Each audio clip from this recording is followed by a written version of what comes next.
It's been a while I've done a proper video. It's been one shot or the other. And I think it's about time I do a proper video, a proper analysis of the current news making the waves here and there. So, buckle your seatbelts and let's take a dive in.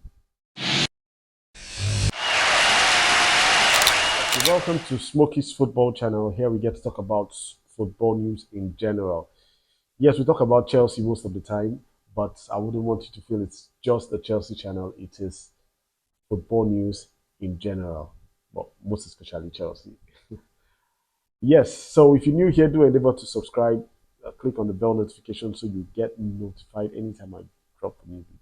Please subscribe. Let's get our subscribers to 500. Let's get to 500 subscribers at least to start with. Okay, so let's dive straight into it. Where do we start from? There's a lot going on at the moment. Where do we start from? Okay, let's start from the jersey. Since I'm wearing a Chelsea jersey, let's start from the jersey. So as I speak at the moment, the new home kits for Chelsea for the next season, now it's 2023-2024 season, is being launched as I speak.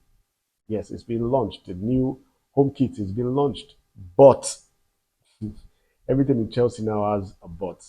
We want to sign a player, but we want to do this, but. So the Chelsea jersey is being launched this morning, but there's no shirt sponsor. Isn't that weird? I know a couple of fans find it disturbing, the fact that we are not able to get a sponsor on the shirt and we are launching it. Yes, we've had a couple of people that wanted to sponsor. We've had deals with Stake, but because it's a betting company, we had to pull out of it. Then also we had a deal, I think, with Paramount. But because Paramount is a broadcasting company, the FA didn't allow the deal to go through. We didn't get approval to go ahead with the deal. Although Paramount doesn't show football, doesn't show the EPL or anything. So I don't get that. But that's it. We are launching the kit. And it gives me this vibe of we against the world. You know, we don't have a sponsor. We don't even need a sponsor to launch the kit.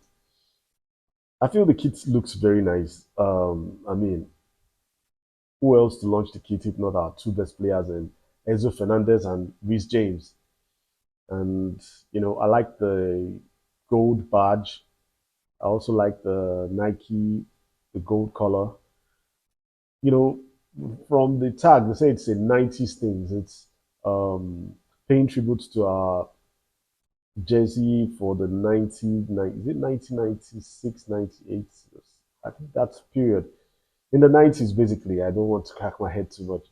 So it's a 90s thing, and hopefully we get a sponsor for this jersey soon.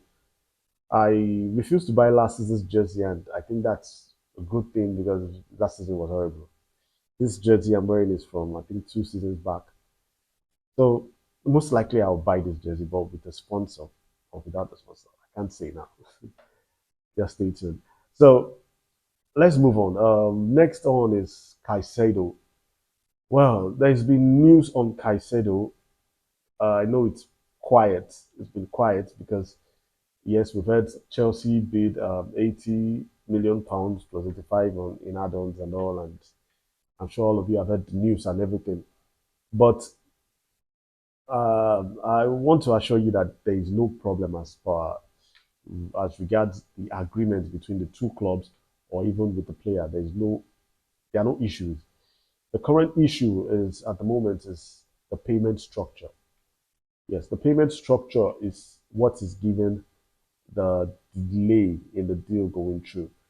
And payment structure in the terms, we actually found a loophole where we amortize the payments for players like the likes of Modric and Enzo Fernandez, where we amortize the payments to a long period of time, like 5 years. Paying the money in a couple of years, pay so a certain amount every year until the whole contract runs out. But the FA have closed that loophole at the moment, so we have to find another way to do business. Although they have still allowed teams to amortize to 5 years. They have allowed teams to amortize to about 5 years. But anything outside that, you pay the full sum.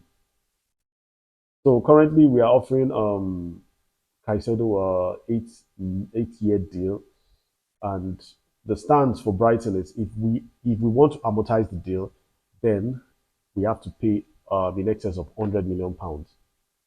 So £100 million in the sense that we pay like £33 million this year, another 33 next year, another 33, and they want it for 3 years basically. So it has to be 33, 33, 33 for the 3 years. That's summing up to about 100. Is it 33 now? About 35, 35, 35. Let's say 35, summing up to about £100 million for Caicedo. And if we don't want that, then if we want to pay lesser, we have to pay a good chunk of the money we want to pay off. And okay, let's assume we want to pay about £85 million. It means we have to pay about 75 up front, then amortize the remaining, which really doesn't make any sense left to me because Chelsea don't want to damage the books. That's why we are being careful on the amount of money we disperse for players immediately because we are still interested in signing other players. We still have other targets that we want to sign. So, but I believe the deal should go through. I believe we should be able to find an agreement eventually this week because it would be stupid for us to get to this stage in the negotiations and then for it to fall apart. I seriously hope not. Yes, let's move on to Vlahovic. Yeah, Vlahovic. There's been news on Vlahovic. Oh, okay, sorry, let me read the news on Caicedo. Um, PYS. I don't know what his name is actually. This is a very respectable Twitter account that talks about Chelsea transfers and is very reliable. Yeah, it says here the Moses Caicedo deal is not about the final number, but more payment structure. Insiders say Chelsea are still pushing for around the 80 million mark, but if the deal ends up near 100 million mark, 100 million, then Chelsea will have a better payment structure. See, that's exactly what I was talking about. Well, let's move on. Vlahovic. Yeah, the news on Vlahovic. We are very interested in Vlahovic. Vlahovic is a player that Mauricio Pochettino really likes and he would like to sign. But the valuation for Juve is about 70 to 75 million euros. And that's for a player that barely played 20 matches last season. I mean, so I don't know. There should be a way to do the checks and balances for this valuation of players, especially if they don't have playing time at all. I mean, look at Chelsea. Look at how much we are selling our players for. Peanuts. Anyways, it's understand. Fabrizio Romano said, understand Dusan Vlahovic could leave Juve, but only for an important bid. He's one of the four strikers being considered by PSG. This story again. Chelsea are currently not negotiating for Vlahovic despite reports.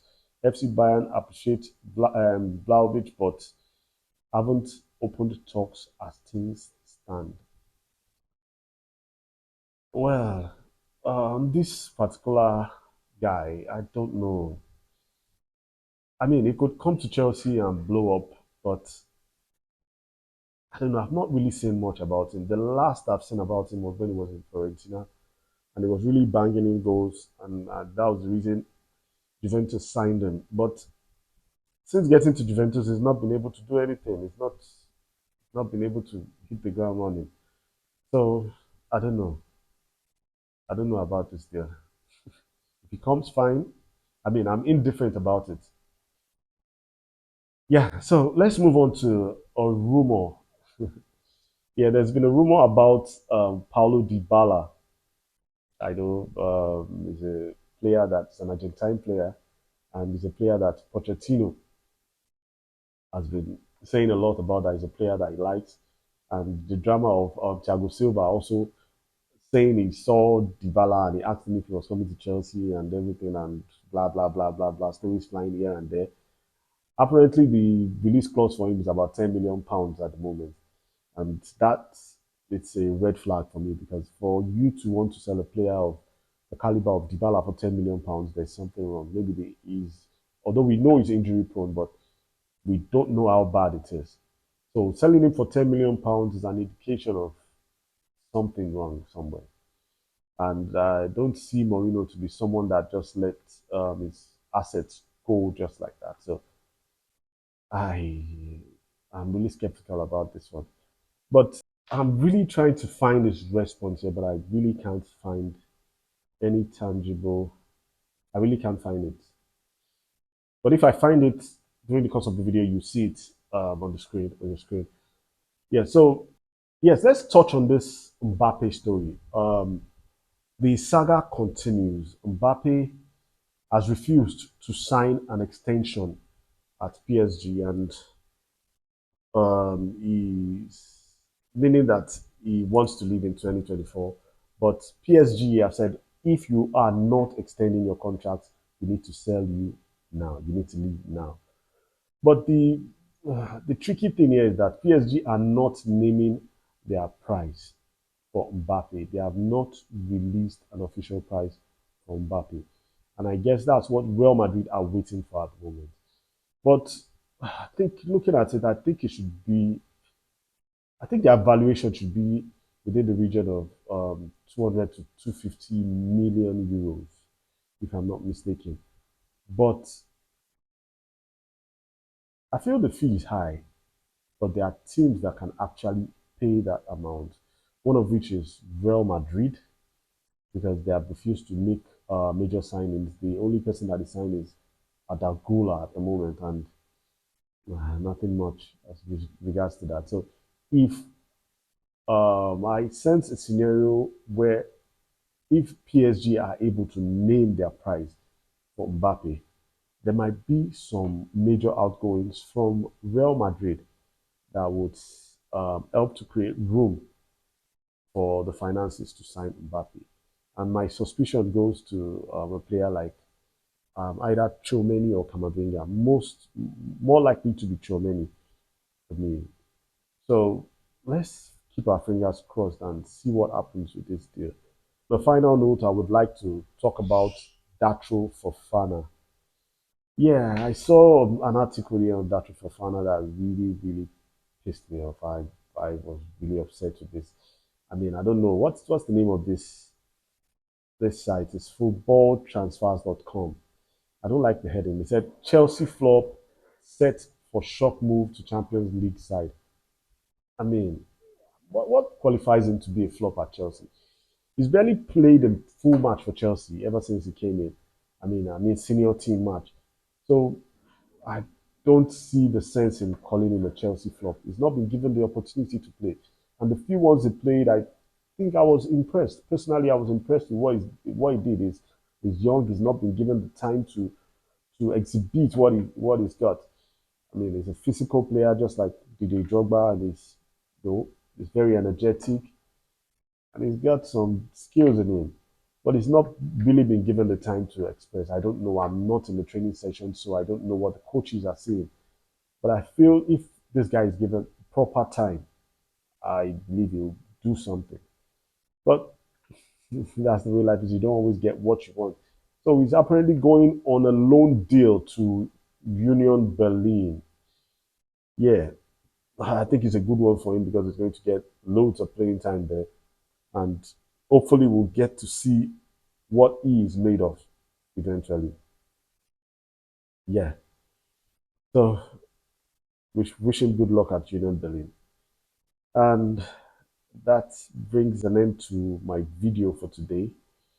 If you're new here, do endeavor to subscribe, smash that like button, click on that bell notification so you get notified anytime I drop a new video. Please subscribe. Please, let's get up to 500 subscribers, and also likes. Please smash that like button, leave comments, let me know what you feel about the content I'm dropping. Okay, until next time, peace.